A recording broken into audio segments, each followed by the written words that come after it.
원래 우리가 수요일 날 이어서 오늘 시리즈로 설교를 해야 되는 상황인데 다음 주 수요일 날 하겠습니다. 오늘은 기도 중이신 레마로 주신 주님께서 메시지들을 물론 이것도 설교 말씀이긴 하지만 나누기를 원합니다. 어떻게 보면 오늘 설교가 수요일 설교와 무관한 설교는 아니에요. 그래서 2탄이라고도 할 수 있습니다.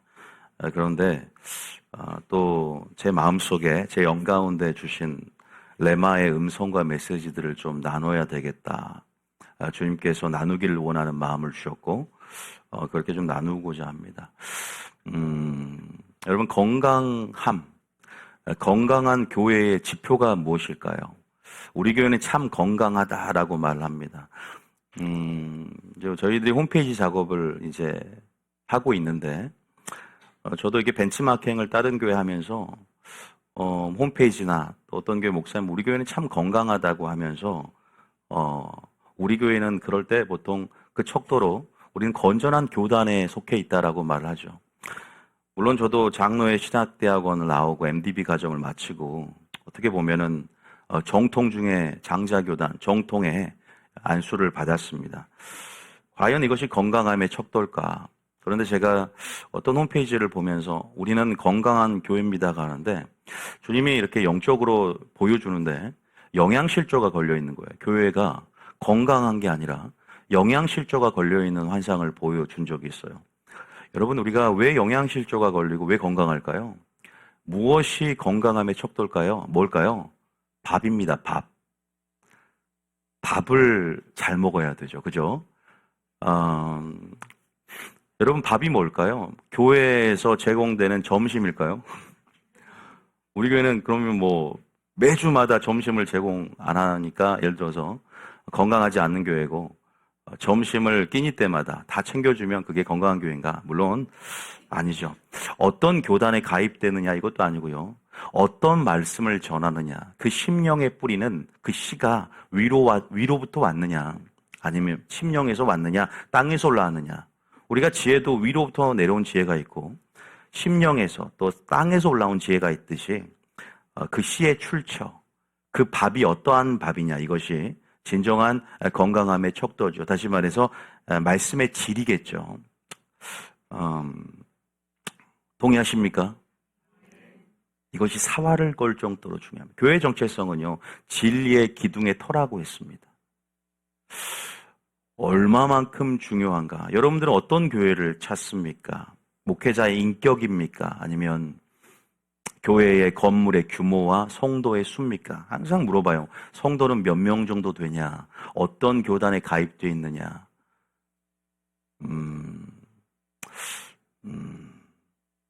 여러분, 그런데 제가 말씀드리지만 말씀의 질이라고 했을 때 저는 예수님께서 사역하셨던 그 사역과 예수님께서 전하셨던 그 말씀 그대로 모방하기를 원해요.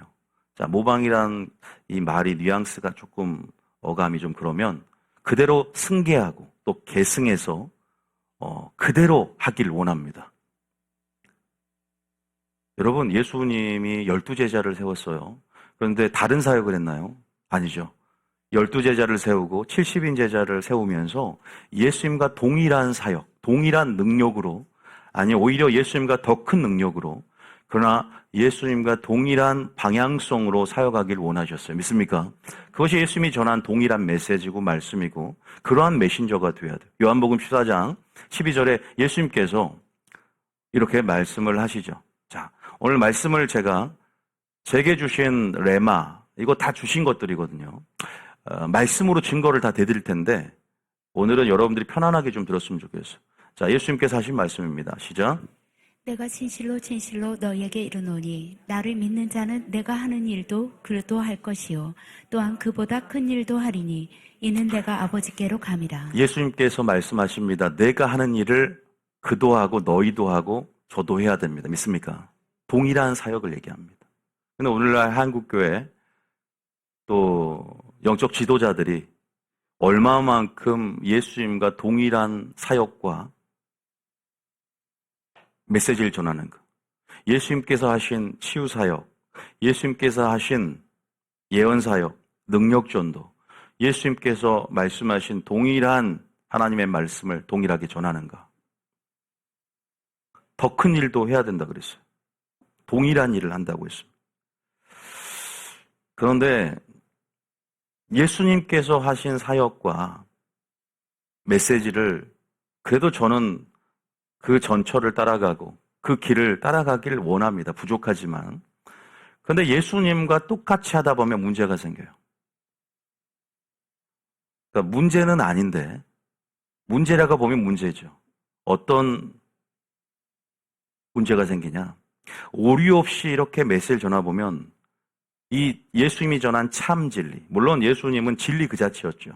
예수님께서 전한 그 참 진리를 전하면 우리에게 뭘 주냐면 거룩한 부담감을 안겨줍니다. 왜냐하면 예수님, 제가 수요일 날 심는 설교를 했단 말이에요. 물론 열광적으로 호응해주고 영적으로 반응하는 많은 사람이 있지만 제가 영적으로 느끼는 것은 확 다운이 되더라고요. 그런 영적 분위기들을 뭐 저희 성도라기보다 그냥 여러 가지 제가 느끼는 영적 지표들이 있는데 그런 부분들에서 뭐 온라인 성도도 마찬가지고요. 자, 무슨 말을 하냐? 제가 첫 번째 되고 싶은 명제는 진리는 우리에게 거룩한 부담감을 줍니다. 예수님께서 하신 사역을 하다 보면 마치 손해를 보는 것, 교회가 많은 손해를 안고 가야 됩니다. 교회가 많은 손해를 안고 가야 하기 때문에 예수님이 하신 사역을 할 수가 없는 거예요. 많은 교회들이. 야, 무슨 말이냐? 제 예수님께서 전한 메시지를 봐보세요. 산상수만 봐도 부담감이 확 됩니다. 예수님이 전한 메시지는요, 철저하게 대가를 지불하는 삶의 방식을 원해요. 요새 말하는 그 사변적인 공식, 믿음 이꼬르 천국. 교회 다니면 천국. 예수님께서 이렇게 간단하게 설교하신 적이 없고요. 이것은 진리의 범주에 들어가지 못하는 비약이 굉장히 큰 폿대고 찻대고 그냥 껍데기만 있는 거예요. 그 믿음이 무엇인지를 정해야 되는데 우리는 믿으면 천국 간다.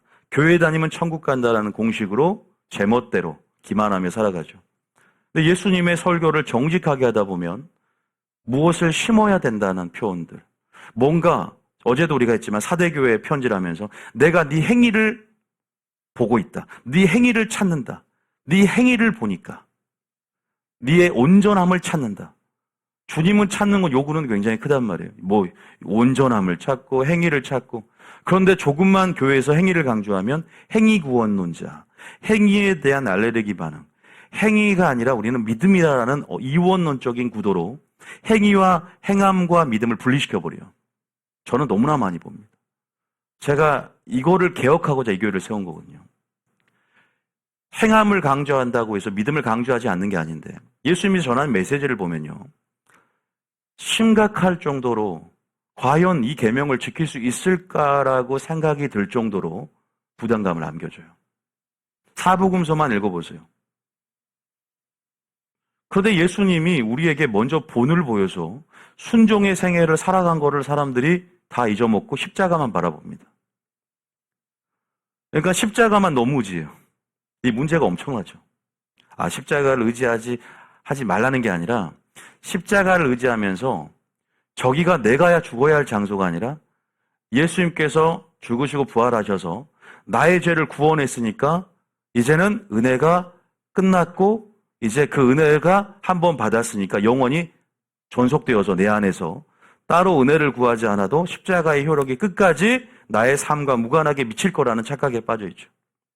그래서 지나치게 내가 죽어야 할 장소임을 끝까지 바라보지 않고 여전히 주님이 죽으신 장소로만 이해를 한다고. 그러니까 마음대로 살아도 저 십자가만 있으면 돼. 뭐 흉가집을 들어가도 십자가만 들고 들어가면 된다. 미신적인 주술적인 삶의 방식이 그런 혼합적인 양태가 그대로 신앙에 묻어있죠. 어떻게 보면 저희 설교, 이 설교가 우리 교회 정체성이기도 합니다. 여러분 이 교회를 찾았고 이 교회에 대한 소개일 수도 있어요. 오늘 설교가 제가 전하는 또 예수님이 전하고자 하는 제게 레마로 주신 메시지이기도 합니다. 다시 말해서 예수님께서는 다시 말해서 전하는 그 메시지를 전하다 보면 손해가 굉장히 많이 와요. 교회에. 성도들이 나만 할 성도도 없다고. 여러분들은 참 제자이기 때문에 머물러 있지만 대부분 떠납니다. 제가 그것도 오늘 성경적으로 다 보여드리고 싶은 거예요. 성경을 오늘 많이 볼 겁니다. 과연 그런 구절이 있었어? 예수님이 정말로 많은 사람들에게 상처를 주고 예수님이 오면 전부 다 따를 것 같지만 전부 다 도망간다니까요. 예수님이 오늘 특별 초청해서 오늘 예수님 특별 초청을 이 자리 초청하면요. 여러분들이 깨어있지만 전국으로 초청해도 올 사람 별로 없어요. 예수님이라는 타이틀로 오면 많이 오지만 예수님이 진리를 전하는 순간 다 떠납니다. 저거 CG 아니야? 잘못된 거 아니야? 의심을 하기 시작합니다.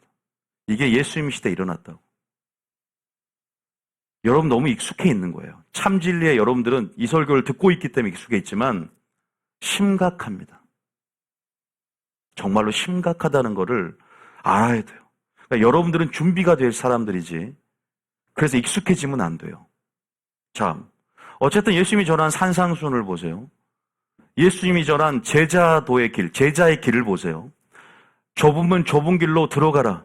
구원받는 수가 적을 것이다. 찾는 자가 적을 것이다. 그 문은 더 좁고 그 길은 더 협착하게 될 것이다. 많은 민족, 모든 민족으로 너희가 핍박을 받을 것이다. 환난을 당할 것이다. 계속 우리에게 상처를 주고 믿으라는 거야, 말하는 거야 할 정도로 의문이 들게끔 또 예수님은 이렇게 막 성도들을 붙잡는 스타일이 아니야. 갈람 가 이런 스타일이야. 더 상처가 되는 거야. 그 교회에서 막 노끈으로 채찍을 만들어서 상도 엎어버리는 모습을 보여주고 초신자를 배려하지 않아. 여러분들 예수님을 모방하고 예수님의 스타일대로 예수님의 사역대로 그대로 사역하길 원한다면서요. 그런 퍼포먼스, 그러한 영적인 사역들을 보면 시험 든다니까요. 왜 성도를 이렇게 변해버린 줄 아세요? 인본주의로 물들어 있어요, 성도들이. 교회를 하나의 종교놀이로 보고 있다고. 편안함을 얻고자 하는. 아니, 편안함을 얻고자 하면 종교를 좀 불교를 가야지 왜 교회를 찾아요? 우리는 구원을 얻고자 하려고 온 거지 편안함을 추구하려고 온 게 아니지 않습니까? 믿습니까? 산도 많고 물도 많은 불교가 좋죠. 종교놀이 하려면. 왜 종교 생활하는데 편안함을 찾고 구원을 받고자 한다면 구원은 오직 예수님께 속해 있다. 믿습니까? 그런 얘기를 하자는 거예요. 자, 이제 말씀 읽어보면서 부담감을 느끼나 봅시다. 누가복음 14장 25절입니다. 자, 예수님이 전한 설교 하나만 예를 들어볼게요. 자, 많은 설교가 있어요. 마태복음만 읽어보면요. 한 20번 정도는 막 현기증이 나요. 누가 어떤 생각이 드냐면 제자들 똑같이 예수님께 뭐라고 묻냐면 그러면 누가 구원받을 수 있습니까? 라고 묻습니다. 제자들이 물어요. 아니 제자들이 누가복음 13장에 물어요. 누가 이러면 마태복음 19장에 묻는다고요. 누가 이러면 주님 설교를 들어보면 누가 구원을 받을 수 있습니까? 예수님이 뭐라는 줄 아세요? 사람으로 할 수 없대요. 그러나 하나님으로 할 수 있대요. 믿습니까? 여러분들도 이 설교를 들으면서 동일한 물음이 있어야 돼. 그럼 누가 구원받을 수 있겠냐? 한국교회는 안 그러잖아요. 제가 초창기에 그랬다니까. 20대 초반 때. 목사 아들인데도 믿기만 하면 천국 가. 나는 구원을 당연히 받은 줄 알았어요. 제가 우리 전라도 스타일로 꼬라지 그대로 있었으면 저는 100% 지옥 갔을 거예요. 그러나 부모님의 기도와 또 은혜들이 마치 솔로몬에게 임했던 것처럼 저에게 임했고 제가 이 자리에 설지 누가 알았겠어요? 아무도 모릅니다. 제 친구도 아무도 예상할 수가 없어요. 제가 SNS를 함부로 할 수가 없는 거야. 얘 친구들이 혹시 나 답글될까 봐 두려워요. 네가 목사가 된다니 이럴까 봐 차마 제가 한번 누가 댓글 달아서 내가 삭제를 해버리잖아. SNS를. 아직은 조금 공력이 쌓이고 시간이 많이 흘러서 날 잊은 후에 올려야 되겠다. 정말 그랬다니까. 상처를 받나 안 받나 보자고. 25절입니다. 쭉 읽어볼게요. 이건 제자가 되려면 여러분 제자가 된다는 건요. 저는 성경 교사잖아요.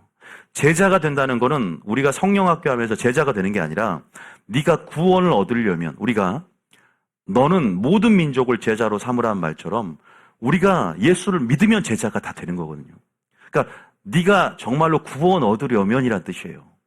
그런 걸 염두하고 그냥 읽어봅시다. 25절부터 시작.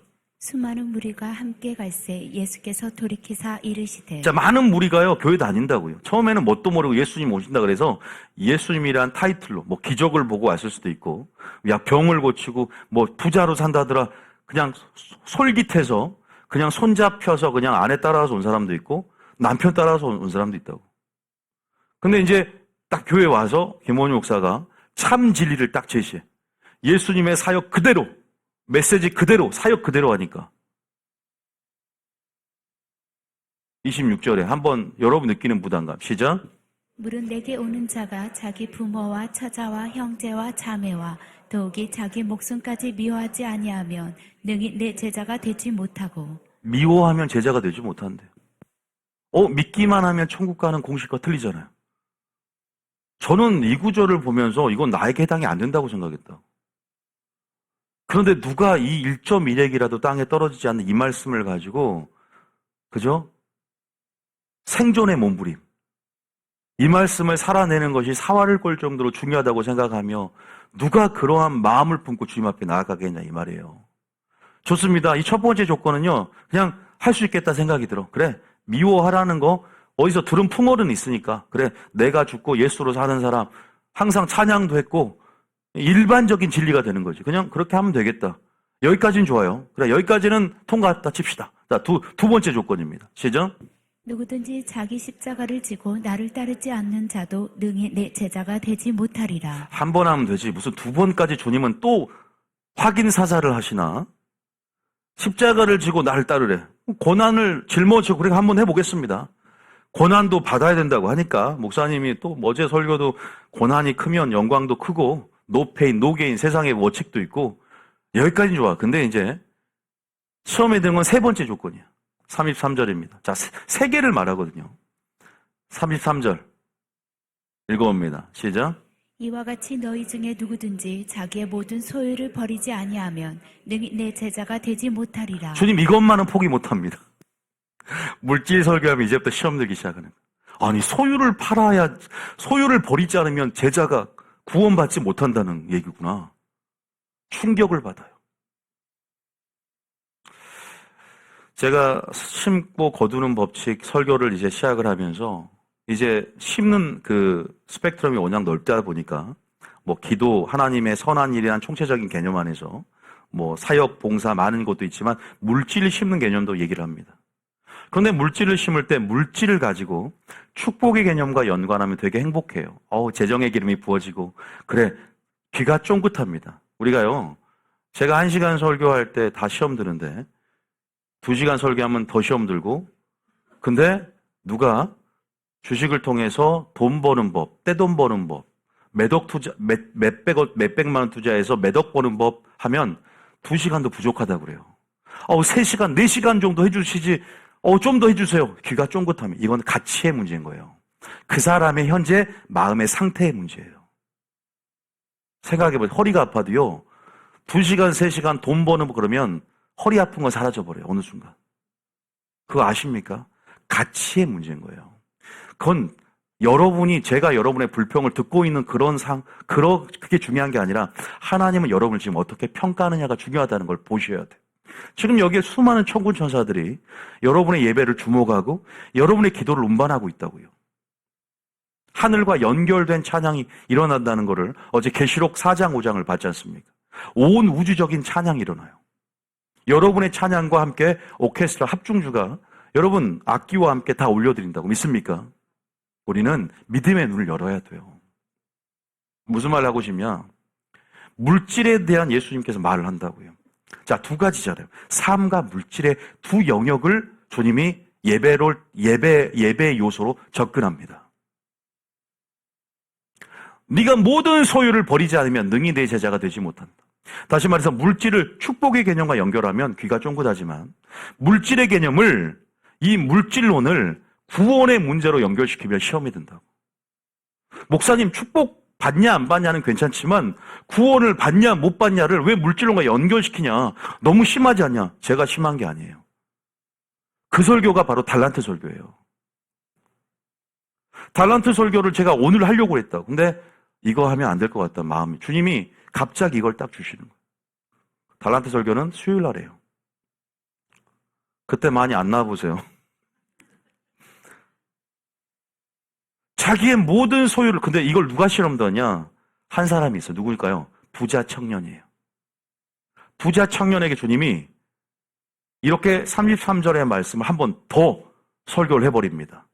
부자 청년이 처음에는 예수님을 너무 사모하고 어릴 적부터 십계명을 잘 지키면서 막 예수님 주일학교 다니고 중고등부도 안 졸고 열심히 했었어요. 자기 삶의 생애를 드렸어요. 예수님도 뭐라고 하냐면 내가 이 청년을 너무 사랑한다 그랬어요. 그런데 이 청년이 지옥을 갔대요. 예수님을 떠나버렸대요. 성경 표현대로 하면 믿음에서 떠나 말씀에서 떠나 예수님께 떠나 근심이 그를 찔렀다. 침륜돼 버렸대요. 뭐 때문인 줄 아세요? 이 설교 듣고 모든 소유를 버리지 않으면 삭개오는요 회개해서요 자기 소유의 절반을 주님께 드렸어요. 그리고 가난한 자에게 나눠줬다고. 여러분 이게 과연 절반이냐 모든 소유의 문제입니까? 여러분의 물질이 누구의 것이냐가 먼저 중요한 거예요. 그래서 정확한 성경적인 물질론에서 청지기적인 사명과 의식을 배우지 않으면 그냥 이렇게 결론만 보는 거야. 지금 바치라 안 바치라의 문제가 아니란 말이에요. 이 물질이 누구로부터 왔고 우리는 이 물질을 주신 목적이 무엇이냐를 깨달을 때 자유함이 생기는 것이지 그냥 우리가 헌금해라 안 해라의 문제가 아니에요. 그러니까 어떤 설교를 듣고 헌금을 하십시오 그러면 은혜가 와요. 근데 설교도 안 듣고 주님이 헌금에 대한 말씀을 모르는 상태에서 헌금하라 그러면 교회는 삥 뜯는 곳이라고 생각을 해요. 목회자는 전부 다 갈취해서 자기가 원하는 대로 쓰는 교회라고 생각을 한다고. 아무것도 모르는데 어떻게 해요? 세상적인 주관적인 사업적 의식이 있는 거예요. 세상적인 생각으로 교회를 바라본단 말이에요. 이것이 그러니까 흐름을 타고 간다는 것이 참 중요한 거잖아요. 흐름을 타고 가면 이해가 되는 것도 우리가 예수님이 말하는 진리와 예수님의 뜻 말씀에 너무 모르는 거죠. 자, 제가 단도직 좀 말할게요. 이 설교를 부자 청년에 가니까 어떻게 시험 들었는지 한번 봅시다. 마태복음 19장 21절 아니요 16절부터 그냥 한번 봅시다. 이 16절에 자, 이 청년이 처음에는 굉장히 상태가 좋았다니까. 그래 첫 번째 두 번째 제자 되줬고 내가 할 수 있다. 십자가를 지고 부모를 떠날 수 있어요. 내가 그만큼 부모를 미워하고 내 자신도 미워하고, 그 미워하라는 소리가 아니라 가장 하나님을 사랑하라는 소리예요. 역설적으로. 자, 16절입니다. 시작. 어떤 사람이 주께 와서 이르되 선생님이여 내가 무슨 선한 일을 하여야 영생을 얻으리이까? 물어요. 영생을 너무 얻고 싶어. 여러분처럼 지금 마지막 때 깨어서 뉴비전 교회 가면 영생을 얻을 수 있을까? 그렇게 뭔가 선한 일의 개념, 우리가 선한 일의 개념이 뭐냐면 우리가 예수를 믿는 이유가 선한 일을 위한 거예요. 어떤 사람은 무슨 선한 일은 행위 아닙니까? 또 이런 무식한 소리를 하는 사람이 굉장히 많으니까 자, 에베소서 2장 10절, 디도서 2장 14절에 뭐라 그래요? 너희가 선한 일을 위하여 부르심을 입었노니 선한 일의 친백성이 되하며 예수께서는 선한 일을 위하여 왔도다 그러잖아요. 할렐루야. 선한 일의 개념은 예배입니다. 선한 일의 개념은 노동이 아니에요. 선한 일이 무엇인지를 배워가야 되는 거예요. 근데 선한 일만 하면 뭔가 믿음으로 천국까지 선한 일이 무슨, 그러니까 따지고 들어 논쟁만 하고자 하는 거예요, 그냥. 꼬투리 잡아서 믿음으로 천국까지 무슨 선한 일로 천국까지 이런 식으로 접근한다고요. 한국교회가 심각합니다. 꼬투리 잡게 그냥 어떻게 하면 형제가 형제를 참수하면서 무너지게 할까.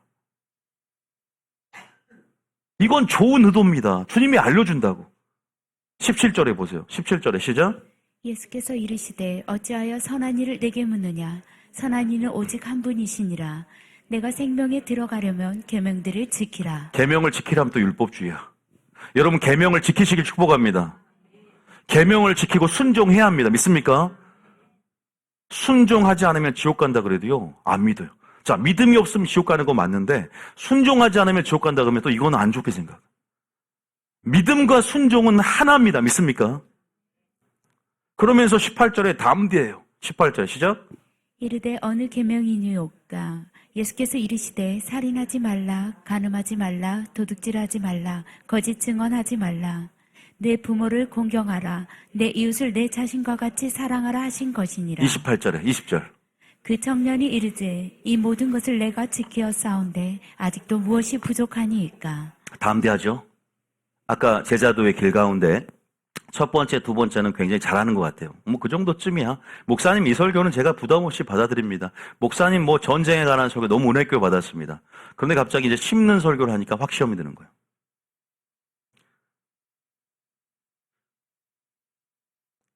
자, 21절에 뭐라고 합니까? 무엇이 부족하냐? 20절에, 21절에 시작.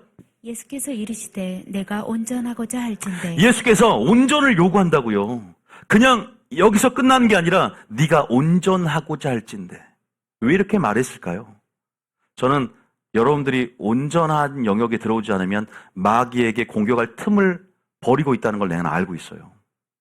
그리고 진짜 우리의 행복을 위해서 이렇게 말씀하는 것도 알고 있다고. 우리가 마귀로부터 보호함 받기를 원하니까 이렇게 말하는 것도 알고 있어요. 주님의 심판의 공의에 대한 부분들을 알고 있기 때문에 뭔가 얘를 삥 뜯고 얘를 힘들게 하려고 이렇게 말하는 게 아니란 말이에요. 그런데 예수님이 뭐라고 하냐면 네가 온전하고자 할진대 가서 소유를 팔아 가난한 자에게 주라. 그러면 하늘의 보화가 내게 있고 그리고 와서 나를 따르라. 아까 세 번째 조건하고 똑같죠. 그것을 부자 청년이라 여러분께 제가 설교를 예를 들어 청지기 비유라든가 달란트 설교를 했다고 칩시다. 거룩한 부담감이 드십니까? 예수님은 더 직설적이고 더 적나라합니다. 자, 부자 청년을 잡았습니까? 이 초신자를 잡고, 초신자는 아닌데 가지 말라고 하지 않았어요. 제시를 했어요? 그가 어떻게 하냐? 재물이 많음으로 말씀을 듣고 근심하며 그냥 가버립니다. 정말 사랑 없이 갈 테면 가, 이런 느낌으로 예수님은 받아들여요. 제가 성도라도 좀 충격적일 것 같아요. 예수님이 사랑하고 섬세한 스타일 아닌가? 이렇게 적나라하게 설교를 하고 조금 우회해서 돌려서 말할 수도 있는데 진리를 진리 그대로 제시한다고. 야, 네 모든 소유를 팔아서 가난한 자에게 나눠줘. 그러면 하늘의 보화도 있어. 이거 기대하지 않아? 그리고 와서 나를 따라야 돼. 22절 시작. 22절 시작. 그 청년이 재물이 많음으로 이 말씀을 듣고 근심하며 가니라. 지옥 갔어요. 왜냐하면 그 절 23절에 시작. 예수께서 제자들에게 이르시되 내가 진실로 너희에게 이르노니 부자는 천국에 들어가기가 어려우니라. 나중에 이 설교를 하겠지만 부자라고 다 천국에 못 들어가는 건 아니에요. 부자임에도 불구하고 지혜로운 부자가 있어요. 나중에 그것은 어떻게 쓸 줄 아느냐 이런 차원에서 구원의 문제가 결정되는 거거든요. 어리석은 부자가 있고 지혜로운 부자가 있듯이. 자, 24절입니다. 시작. 다시 너희에게 말하노니 낙타가 바늘기로 들어가는 것이 부자가 하나님의 나라에 들어가는 것보다 쉬우니라 하시니. 25절에. 제자들이 듣고 몹시 놀라 이르되 그렇다면 누가 구원을 얻을 수 있으리이까? 그래서 이렇게 우리가 의문이 들어요. 누가 구원받을 수 있냐? 주님 뭐라고 합니까? 26절에 예수께서 그들을 보시면 이르시되 사람으로는 할 수 없대요. 다 어려 보이죠, 그죠? 예수님께서 우리에게 제시하신 계명들은 산상수훈 보세요. 쉽지 않습니다. 부담감부터 먼저 오죠. 그런데요, 신앙이라는 건 그런 것 같아요. 부담감으로 먼저 출발하는 것 같아요. 저도 그랬거든요. 제가 누구보다 욕했어요. 야, 저러면 무슨 우리가 산상수훈 우리가 지킬 수 있는 거야? 제가 그랬으니까 제가 할 말은 없어요. 그런데 그 부담감이 해방감으로 전환되는 시점이 와요. 자유함으로 전환되는 시점이 와요. 근데 인내가 필요해요. 거기에서 멈춰버리면 큰일 나요. 그리고 시험 들 때가 와요. 이러한 저는 경험들이 필요하다고는 생각을 하거든요. 처음부터 그냥 이렇게 상승 곡선을 타면서 오히려 그게 더 발전이 없을 수도 있어요. 상대적으로 우리가 느끼는 그 감정을 느껴봐야 돼. 실패도 느껴보고 상실감, 실족도 해보는 경험이 필요하다는 생각도 해봐요, 저는요. 여기서 보세요. 사람으로 할 수 없을 때 하나님으로는 할 수 있다라고 말을 합니다. 자, 얼마나 상처가 됐을까요? 부자 청년이. 제자의 길을 걷는다는 것. 누가 내 제자가 되려거든 라는 주님의 적나라한 구원의 조건, 구원의 길을 제시할 때 이렇게 설교를 과감하게 하면 왜 부담감을 느낄까? 근데 이 부담감을 주님이 느낄 걸 알고 있어요. 그럴 때 너희들은 어떻게 반응할 것이냐? 어떻게 반응할 것이냐? 자, 제가 원래는 오늘 또 부자 청년도 있지만 한 달란트 비유를 하려고 했는데 한 달란트 받은 자가 있었잖아요. 여러분들도 아실 거예요. 5달란트, 2달란트, 한 달란트. 그것도 예수님이 하나님과의 믿는 자 가운데 맡긴 거거든요. 세상 사람이 맡기지 않아요. 우리에게 맡겼어. 그 한 달란트를 받았는데 그 한 달란트를 받은 사람이 어쨌든 장사에 남기질 않았어.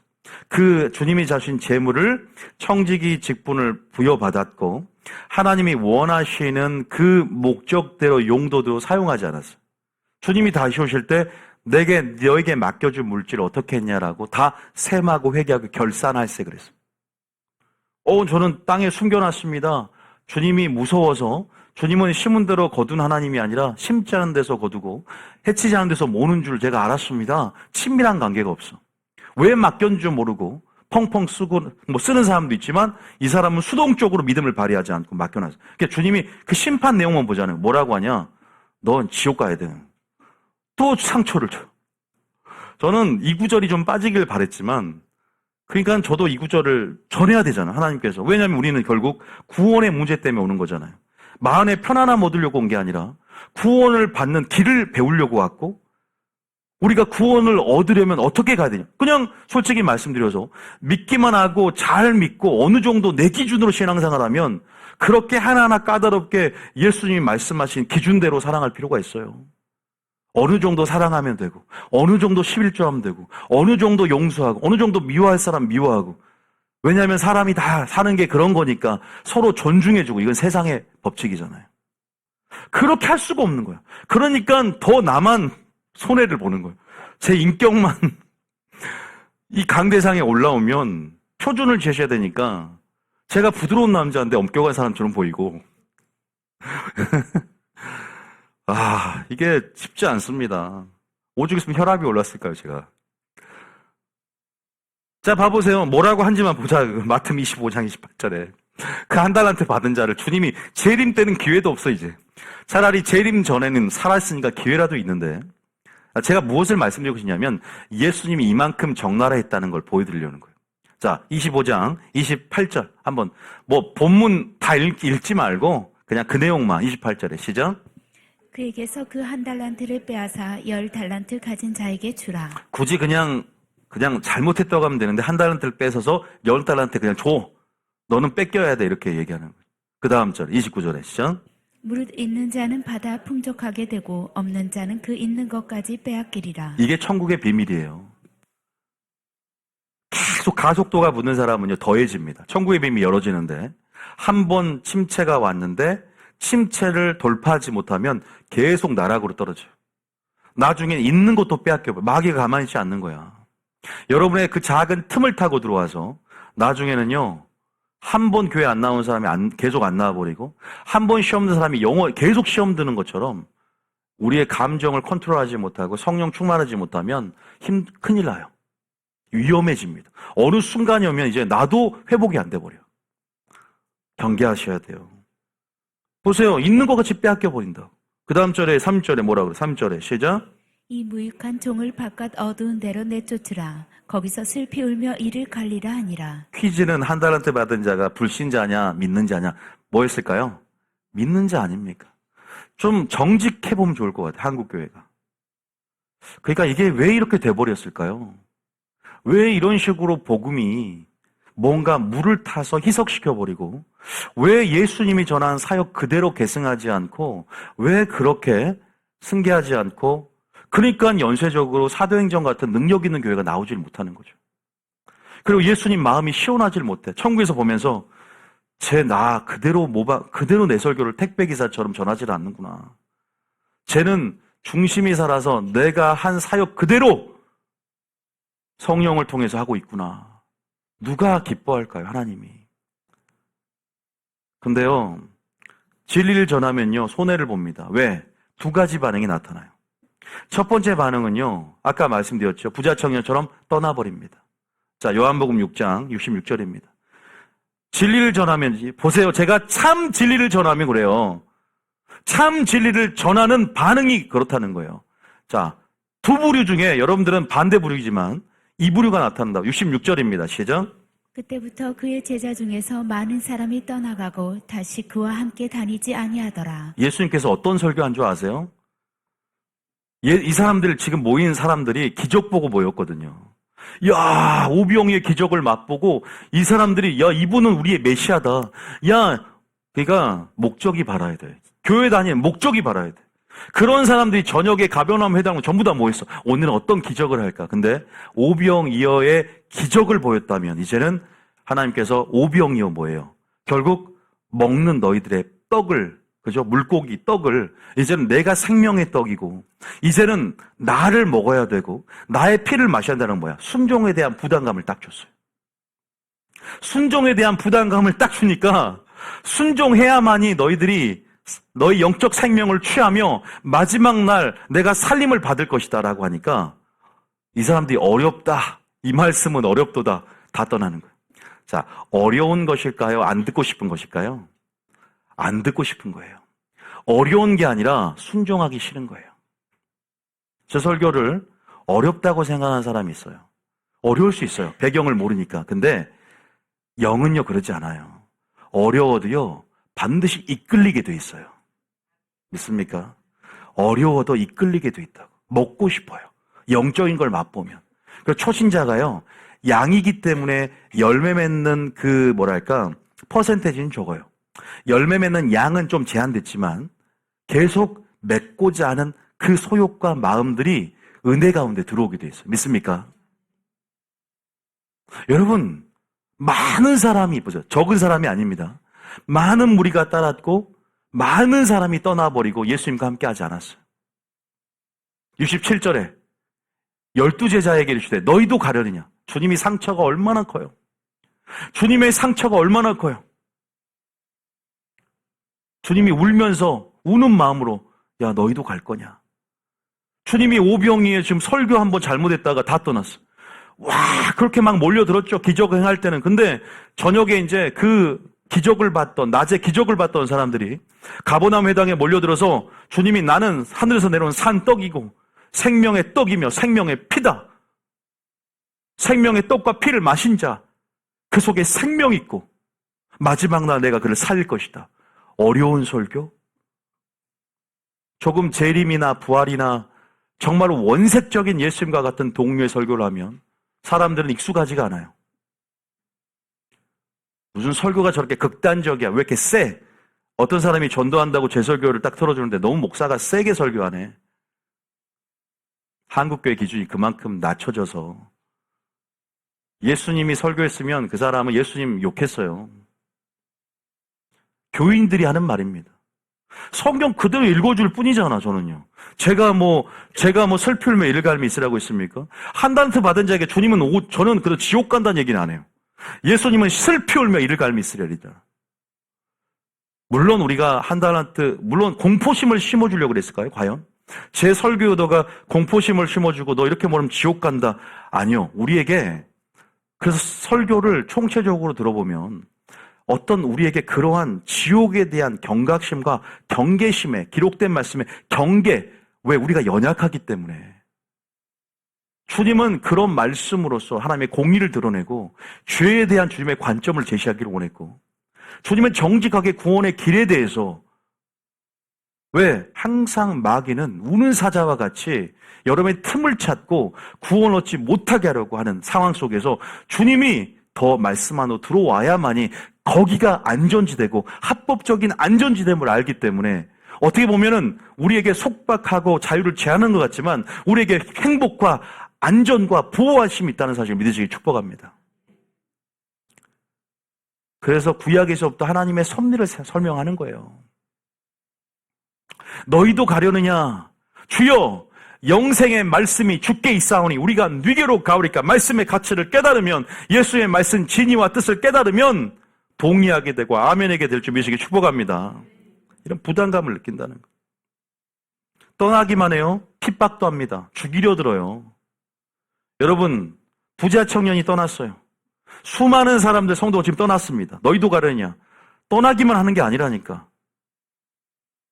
가짜들은요 바리새인처럼 마귀의 하수인으로 사로잡힙니다. 당을 짓고 진리를 전하는 목회자를 죽이려 들고 당을 만들어서 교회를 분열시킵니다. 그것이 세상 사람보다 더 악한 것입니다. 주님은 그것을 7교회에 뭐라고 표현하냐면 유대인들의 회당, 사단의 회당이 교회 안에 있다. 형제가 형제를 참수해서 나는 그들을 사탄의 회당이라고 말한다. 익숙해져 버린 옛 부대 가운데 새 부대로 준비하는 너희들을 죽이려 하는 그들은 마지막 날 심판을 피하지 못할 것이다. 믿는 자들이 조심해야 돼요. 믿는 자들이 고소하고 믿는 자들이 교회가 교회를 참소합니다. 마지막 때 일어날 일을 예언하는 거예요. 이단을 만들거나 그게 어디 나오냐? 요한복음 8장 37절. 요한복음 8장을 집에서 읽어보세요. 성경은 역사적인 패턴이 동일하기 때문에 이 초림 때와 상황이 유사합니다. 37절입니다. 시작. 나도 너희가 아브라함의 자손인 줄 아노라. 그러나 내 말이 너희 안에 있을 곳이 없으므로 나를 죽이려 하는도다. 예수님이 설교를 하는데 와, 이렇게 죽이려 들어요. 누구예요? 지금 영적 지도자들입니다. 교회의 영적 지도자들에게 예수를 믿는 유대인들에게 지금 말하는 거예요. 너희가 아브라함 자손인 줄 나도 안다.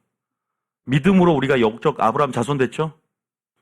그러나 내 말이 너희 안에 있지 않으면, 그러니까 설교 때 하나님 말씀의 씨가 뿌려지지 않고 건강함의 척도가 밥이고 하나님 말씀임을 모르면서 말씀을 중요해서 교회를 찾는 것이 아니라 교회 규모나 목사님의 인격이나 다른 기타 혈연과 지연에 얽매여서 종교생활 하려고 교회를 찾는 순간 시험에 든다.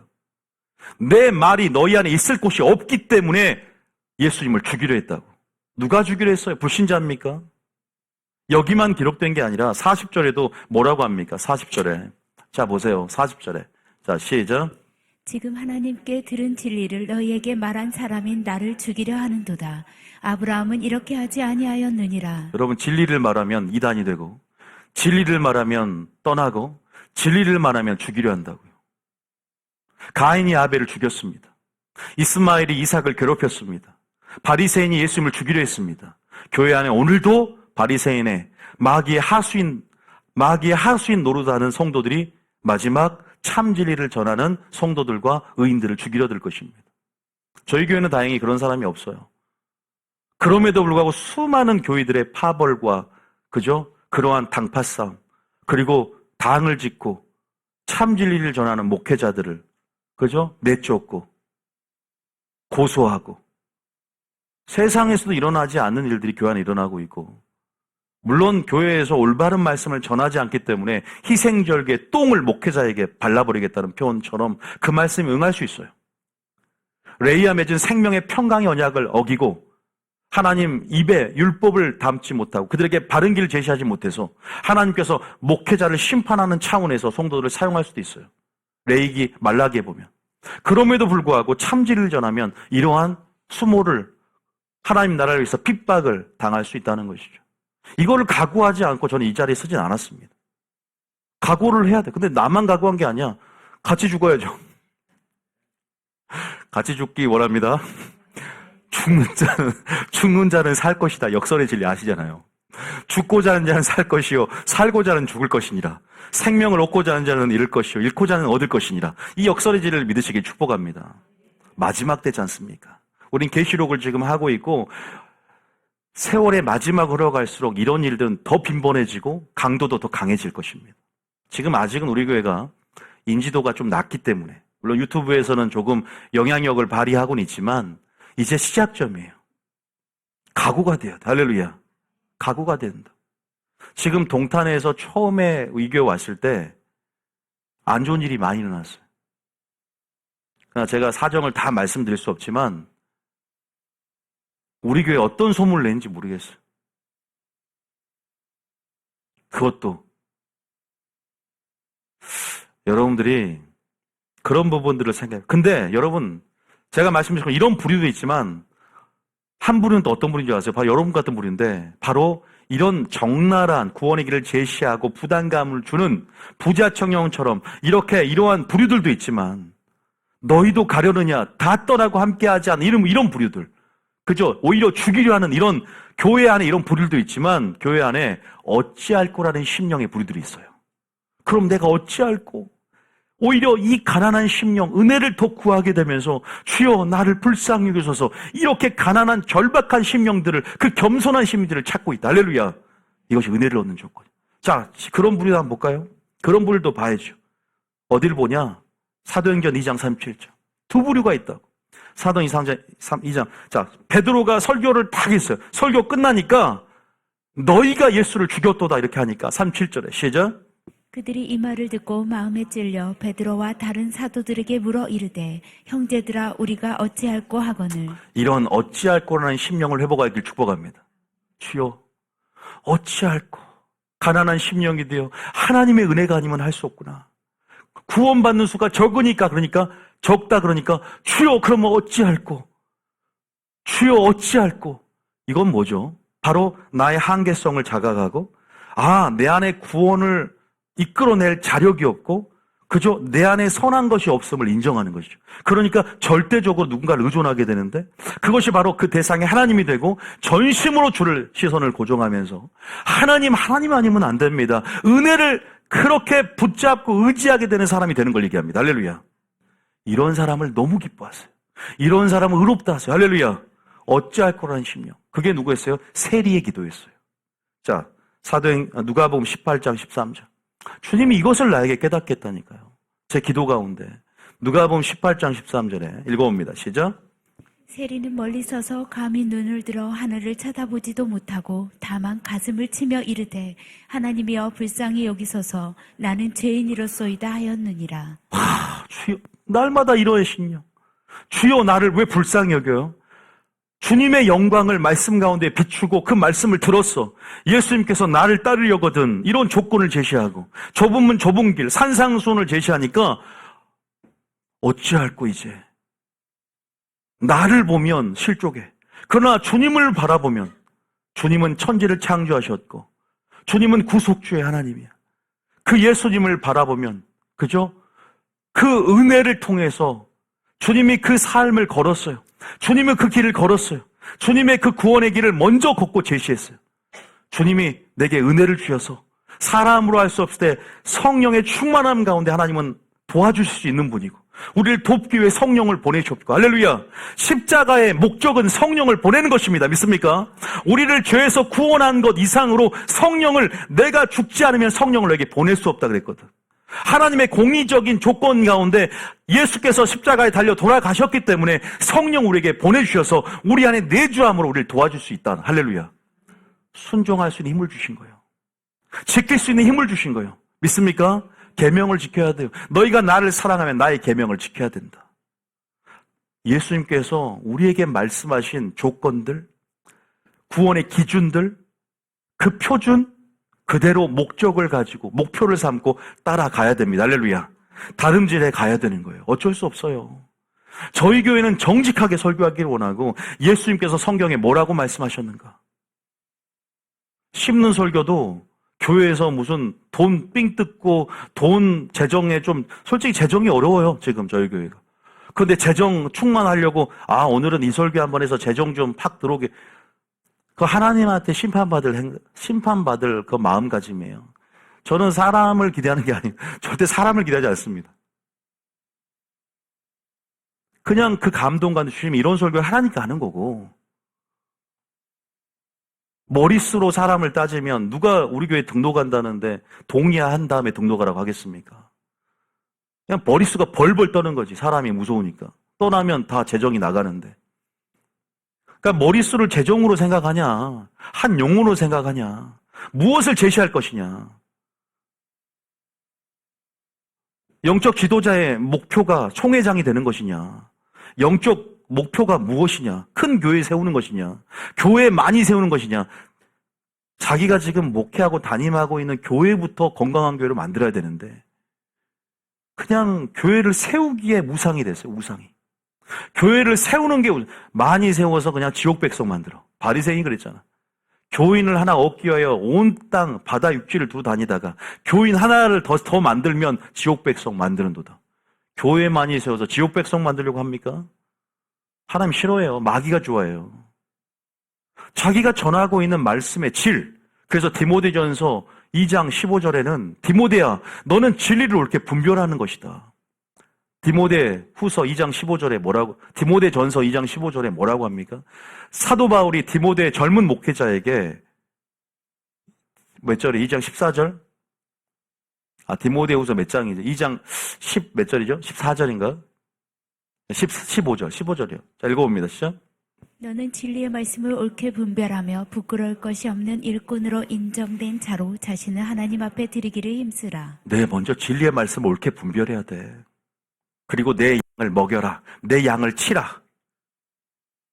그렇잖아요, 베드로에게. 내 양을 먹여야죠, 제대로 꼴로. 그리고 내 양을 치라. 여러분, 두 가지 부류 중에 어떤 부류입니까? 주여 영생의 말씀이 주께 있습니다. 뉴비전교에 있습니다. 내가 어디로 가오리까? 그 말씀이 나의 길이 되고 그 말씀이 나의 양식이 되고 교회의 정체성, 하나님 나라가 되기 위하여 하나님의 법이 필요한데 우리가 지금 이 교회가 하나님의 나라가 되기를 원하고 하나님이 통치하는 데 있어서 말씀으로 통치함, 그 다스림을 받는 그러한 왕국에서 우리는 무엇으로 통치를 받고 있는가? 한번 말씀 듣고 그냥 떠나는 교회가 아니라 하나님께서 이 교회를 부르셨고 어떤 목표를 가지고 우리들을 불렀을까? 먼저는 어떻게 훈련시키기를 원할까? 하나님 위로부터 신령한 씨를 저에게 주셨고 그 신령한 씨를 뿌림으로 여러분이 그 신령한 씨가 여러분의 존재가 되고 그렇게 하나님의 어떠한 큰 하나님의 비전이 심겨진 교회, 하나님께서 함께 일할 수 있는 선한 일에 비된 그릇으로 지금 만들어낸 여정 가운데 여러분 그 거룩한 부담감들이 들어오지만 믿음으로 영적으로 어찌할 거라는 심령으로 반응하기를 축복합니다. 떠나지 않기를 원해요. 마귀 하수인 되지 않기를 원합니다. 적어도 그러한 양태들이 있다는 것을 알고 있어야 그런 시각으로 접근하면서 우리가 이런 사태들을 볼 수가 있는 것이에요. 교육을 시키는 거예요, 여러분들에게. 예수님 시대를 들먹이고 제가 이런 역사적인 흐름 안에서 부담감만 있는 게 아니에요. 사단이 작용합니다. 어떻게 작용하냐? 어떻게 작용합니까? 여러분 하나님 말씀 그 거룩한 부담감이 왜 생기냐면요. 하나님 말씀은 하라는 계명과 하지 말라는 계명이 나와요. 근데 어디에 초점을 맞추냐면 하지 말라는 계명, 그러니까 나의 자유를 제한하고 나를 속박하고 나를 구속하려 든다. 그러니까 초신자가 오면 담배도 피지 말고 술도 먹지 말고, 그러니까 어떤 느낌이 드냐면 세상에 내가 그래도 있는데 다 끊고 교회 들어오면 내가 그 옷을 어떻게 입어? 야, 그러면 나 다 뺏기는 거 아니야? 소유를 다 팔아? 그러면 내 전 재산을 다 바쳐야 되는 거 아니야? 이제 겁이 나기 시작하는 거야. 그러니까 어중간하면 축복도 받고 좋아. 근데 이제 좀 더 깊이 있게 제시를 하면 뭔가 이제 다 잃어버릴 것 같아. 방언도요, 못하는 사람이 더 깊이 들어가면 내 자신 잃어버릴 것 같아. 뭔가 현상은 나오는데 깊이 들어가면 내 자신 잃어버릴 것 같고 뭔가 무섭대. 그러니까 무서워서 딱 끊어 이제 이 정도까지만. 예수님은요 3일길 깊숙이 광야로 들어가라고 했고 미쳐도 예수를 미쳐라 그랬어요. 믿습니까? 자, 그러니까 마귀가 이럴 때 속삭여요. 딱 설교를 들으면서 야, 지금 김원효 목사가 11조 강조하는 것은 또 하나님의 성품을 의식하면 만들고 뭔가 그러니까 속된 말이죠. 삥 뜬다는 속된 말인데 그런 표현을 써야 돼 지금. 그 강조하려면. 그렇게 갈취하는, 갈취하려고 한다. 이게요, 하와를 미혹했던 방식이에요. 자, 봐보세요. 어디에 포커스를 맞추냐? 어디에 포커스를 맞추니 봐보세요. 창세기 3장 1절. 창세기 3장 1절. 오늘은 제가 좀 적나라하게, 예수님이 좀 이런 설교를 통해 시원하게 하나님께서 좀 하래요, 저보고. 좀 시원하게 하래. 주님이 나한테 감동을 줬다니까. 하도 성도들이 우회로 말하면 못 알아들으니까 직설조 예수님처럼 해야 된대.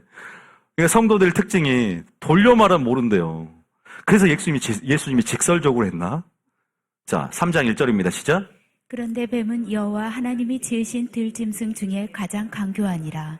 뱀이 여자에게 물어 이르되 하나님이 참으로 너희에게 동산 모든 나무의 열매를 먹지 말라 하시더냐. 이런 식이에요. 보세요.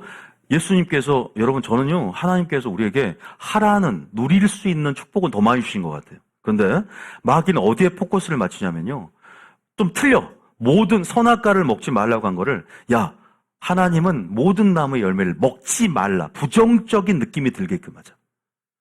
그러니까 여기는 무슨 담배도 피지 말고 술도 먹지 말고 세상도 끊으라는 건가?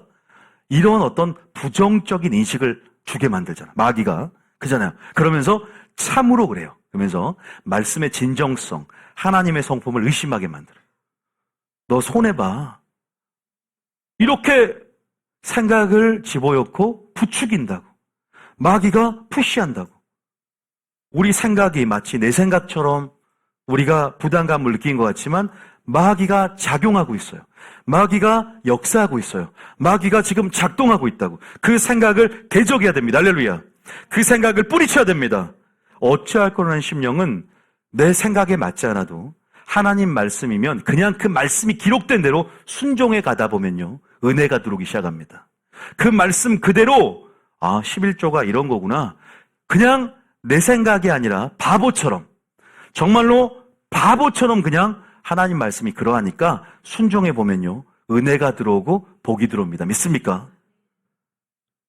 그런데 주님이 저는 여기 봐보세요. 주님이 야 이제는 너 먹지 말고 하지 말고 그러한 뉘앙스를 갖고 한 게 아니잖아요. 모든 실과를 먹으라 그랬잖아요. 선악과 빼고 누리라고 했잖아. 하나님의 축복을 누리라고 했잖아요. 믿습니까? 부와 번영도 누릴 수 있어요. 우리는 하나님이 주신 모든 것들을 다스리고 믿습니까? 믿는 권세 안에서 다스리고 정복하고 믿습니까? 우리에게 주신 특권이 뭐예요? 하나님의 동역이고 또 하나님의 자녀로서의 특권이 우리에게 있는 줄 믿으시기 축복합니다. 그런데 여기에서 주님이 우리에게 하지 말라라고 말씀하신 주님의 진짜 적나라하게 제시하는 주님의 의도, 동기, 하나님의 본심을 모르는 거예요. 주님 어떤 본심을 갖고 얘기했을까요? 자, 그것이 어디 나왔냐? 신명기 10장 13절. 자, 신명기 10장 13절. 어떤 본심이었을까? 자, 이 말씀을 읽어보자는 거예요. 시작. 내가 오늘 내 행복을 위하여 내게 명하는 여호와의 명령과 규례를 지킬 것이 아니냐. 자, 여러분 뭘 위해서요? 여러분의 뭘 위해서? 여러분의 행복을 위해서 명하는 여호와의 명령과 규례를 지켜야 될 줄 믿으시기 축복합니다. 뭐 때문이었어요? 여러분 진짜 행복하니까 그래요. 여러분 행복을 위해서. 믿습니까? 행복뿐일까요? 여러분 하나님께서 왜 우리에게 물고기가 물속에 있죠? 물 밖에 나가면 숨을 쉴 수 있나요? 없나요? 숨을 쉴 수가 없어요. 우리가 언약의 백성이 됐어요. 언약이라는 물속에 물고기가 되었을 때 세상 사람들과 구별된 언약의 경계가 생겨요. 그래서 너희는 나의 택한 백성이요. 내가 구약과 신약이란 율법을 주고 말씀을 주고 언약을 주고 나의 언약 백성이 되었다. 네가 내 말 듣고 지키면 이러한 복을 받을 것이고 네가 내 말 듣고 지키면 내 안에 거한다. 할렐루야. 하나님의 말씀의 경계 안에서 하나님 나라라는 테두리는 말씀 안에 있는 거예요. 말씀 안으로 안 들어오고 밖에 있으면 뭐가 되냐? 불법이 되는 거예요. 그러니까 불법은 누가 합법적 역사예요? 마귀가 역사하는 거예요. 그러니까 주님의 의도는 뭐냐면 네가 말씀에 순종하는 것이 마귀로부터 뭐 하는 것이다? 보호하는 거예요. 믿습니까? 다시 말해서 너의 행복을 위하여 너를 보호하기 위하여 순종해라. 주님이 죄를 짓는 우리를 그냥 죽여버리고 싶고 지옥 보내고 싶은 게 아니라 그 지옥 갈 수밖에 없는 상황이 너무 안타까운 거예요. 그러니까 때로는 매로 치고 자녀를 훈육하듯이 때로는 우리에게 사고가 나거나 질병이 나서 옳은 길로 좀 정신 차리고 들어오라고. 그리고 빨리 순종하면 그만큼 더 첩경으로 지름길로 들어올 텐데 너무 안타까운 심령이 큰 거죠. 우리가 주님의 그 마음이 아버지의 마음인 걸 깨닫기를 축복합니다. 이런 말씀의 원리를 깨달아야 되는 거예요. 주님 우리를 보호하기 위해서 마귀로부터 여러분 틈이 없는 자가 되어서 말씀으로 틈을 막고 그 보혈로 틈을 막고 성령으로 틈을 막아서 마귀가 합법적으로 여러분들을 노리지 않도록. 마귀가요 욥을 고소합니다. 내가 저 몸을 질병으로 치면 안 되겠습니까? 제가 죄를 지었는데 하나님 제가 저를 사고 나게 하면 안 되겠습니까? 죄가 질병을 불러요. 죄가 사고가 나게 만들 수 있어요. 욥은 죄가 없다고요? 욥에게 틈이 있었어요. 결코 까닭 없는 저주는 없다 그랬어요. 시편에. 잠언인가요? 인간이 완전한 사람이 어디 있겠습니까? 물론 저 같은 경우는 하나님의 연단의 시즌이 있고 뭐 죄로 인한 것들이 맞물려 있을 수 있어요. 그래서 우리는 항상 이런 모든 일들 앞에 회개가 먼저입니다. 믿습니까? 누가 하나님 앞에 겸손하지 않을 수 있겠습니까? 재앙 앞에, 사고 앞에, 질병 앞에, 이런 전쟁 앞에 내 자신을 바라보는 것은 겸손입니다. 내 자신을 바라보고 회개하는 것은, 하나님을 바라보고 회개하는 것은 겸손입니다. 죄가 있어서 질병이 왔든, 하나님의 연단의 시즌이어서 질병이 왔든, 사단이 나를 참소하고 나를 노리고 있어서 질병이 왔든, 우리는 먼저 회개해야 됩니다. 할렐루야. 어찌할 거나의 심령이야. 근데 어떤 사람이 대놓고 나보고 목사님은 죄 때문에 질병이 왔다는 것은 욥의 새 친구와 같은, 그거는 아주, 그러니까 욥의 새 친구, 하나님도 알고 있어. 욥이 왜 그랬는지. 근데 욥의 새 친구가 야, 너 죄 때문에 병이 온 거 그러니까 욥의 새 친구 사람이 저주할 뻔했잖아요. 함부로 사람을 판단하는 건 아니야. 본인이 알면 되지. 굳이 그거를 비판할 필요는 없어요. 여러분, 하나님 우리 행복을 위해서 이런 하나님의 의도, 우리를 살리고자 하는 하나님의 의도, 우리의 소망이 하늘에 있길 원하는 하나님의 의도, 예수님의 의도, 너무나 많은 사람들이 예수님이 참 진리를 전할 때 다 떠나버리는 거예요. 예수님이 참 진리를 전할 때 핍박을 하고, 그러나 우리는 어찌할 거라는 심령 가운데 마귀가 여전히 여러분을 하수인 노릇하게 만들어서 정말로 참으로 하나님이 모든 나무의 실과를 먹지 말라거든요. 어디에 포커스를 맞춰요? 여러분, 은혜만을 바라보시기 축복합니다. 하지 말라는 것도요, 사랑하라는 계명에 속해 있어요. 하나님의 사랑에 주목하시길 축복합니다. 하나님의 선한 계획에 주목하시길 축복합니다. 하나님의 은혜의 축복, 은혜에 고정하시길 축복합니다. 그분은 끝까지 그리 아니하실지라도 선하심을, 분임을 마귀의 속삭임 가운데 넘어가지 마시고 끝까지 붙드시기 축복합니다. 여러분들을 참으로 구원해 내실 것입니다. 참으로 천국으로 인도해 내실 것입니다. 어떠한 상황이 펼쳐져도 하나님의 섭리를 모르기 때문에, 내가 영적 무지에 있기 때문에 그런 것일 수 있어요. 그러나 하나님은 반드시 그 하나님의 길과 뜻을 어느 순간 알게 하실 것입니다. 찾는 자에게 그 길을 보일 것입니다. 그러나 다만 우리 인내함으로 말씀이 그러하게 순종하는 삶을 살아야 될 것이에요. 그것이 마귀로부터 우리를 보호하는 길이고, 우리의 행복을 위하여 계명을 주신, 우리의 행복을 위하여 율법을 주신, 우리의 행복을 위하여 산상순을 주신, 우리의 행복을 위하여 하나님의 뜻을 우리에게 여신 주님의 뜻임을 믿으시기 축복합니다. 믿습니까? 우리가 이 마음을 품고 나가면 하나님께서 우리에게 반드시 승리하게 될 줄 믿으시기 축복합니다.